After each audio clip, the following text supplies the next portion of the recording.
Well, unfortunately, there's also some drawn to it because of trying to erroneously satisfy psychological and emotional needs.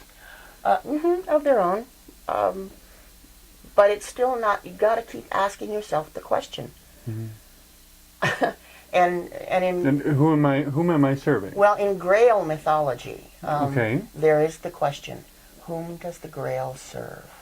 Okay. And each seeker after the Holy Grail has to ask that question for themselves.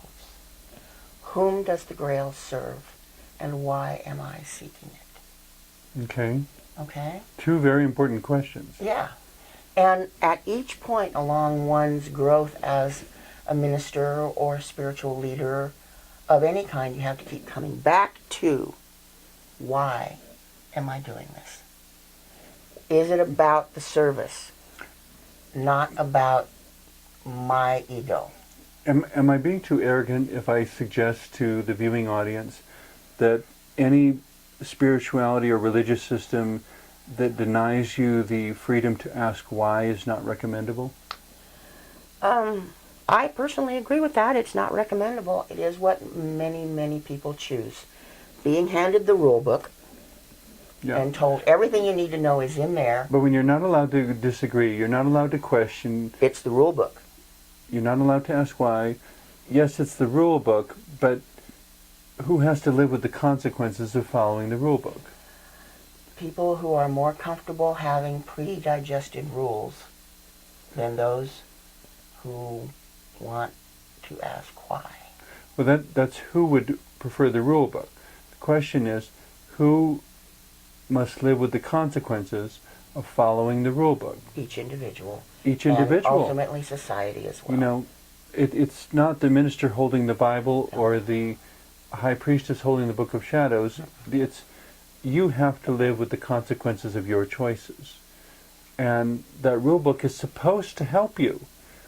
If it's puts you on a collision course with consequences that are not empowering to you, probably it's time to exercise a little self-agency, a little acting on behalf of yourself, being your own agent. And go back and look at the rule book and start some editing.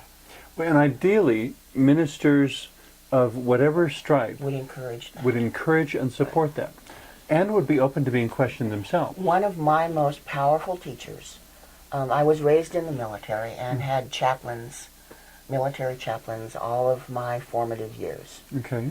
One of my most powerful teachers when I was in high school and going to Confraternity of Christian Doctrine classes at the air base, we had a Benedictine monk who was a chaplain. Okay. And he said to me, and he told all of us in that class, it's important that you ask questions. It's important that you ask why and look for the answers. And he even said,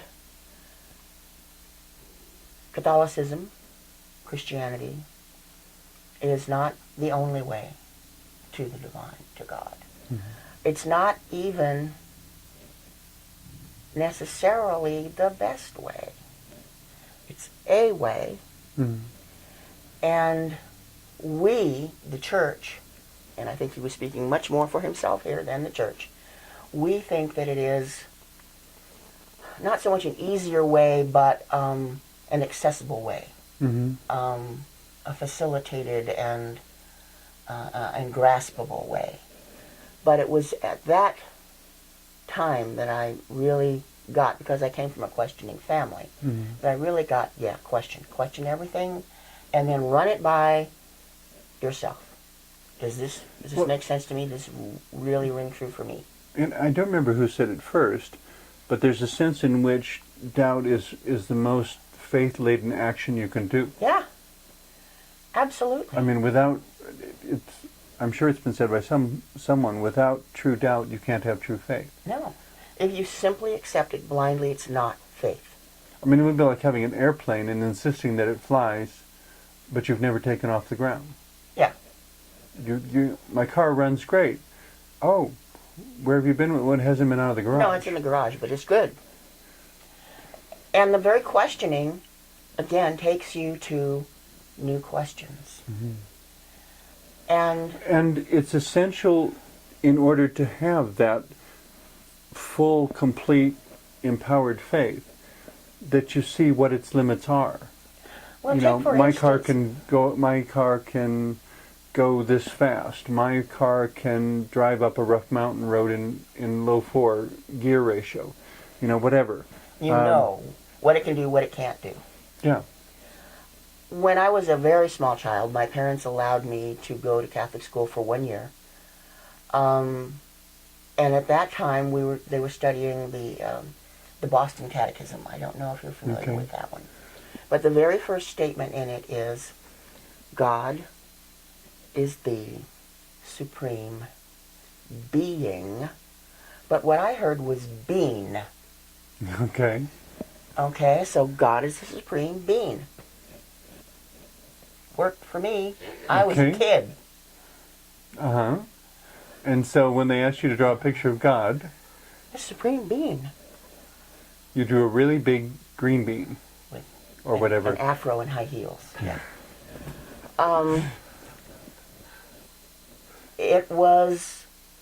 You feed it to the kids, and then there it is. And it even says in the Bible, when I was a child, I thought as a child. Mm-hmm. Okay? Now I'm an adult and I put childish things aside. That includes looking at everything you were handed. Everything. Does this work? Does this make sense? Ideally, taking the creativity and the innocence of childhood with you, Sure. but Not the gullibility. not the gullibility and not the simplistic understandings. Right. I've had discussions with people about whether life is simple or complex, and I said, well, I finally figured out for myself anyway, it depends on how many of the pieces you're looking at. Yeah. A car parked in the parking lot is simple. Open the hood and things get really complex. Yeah. You know, become a mechanic and things get really complex. Well, but they gain an elegance. They gain elegance and you see the interconnection. Mm-hmm. But it's simple according to how few pieces you're looking at, Yeah. and complex in comparison to how many pieces you're looking at. And your comprehension But in of them. both cases, they're totally interconnected pieces. And that's what it's about, the interconnectedness. And that is what the minister, the leader, the guru, the priestess should be about, fostering the interconnectedness. Mm-hmm.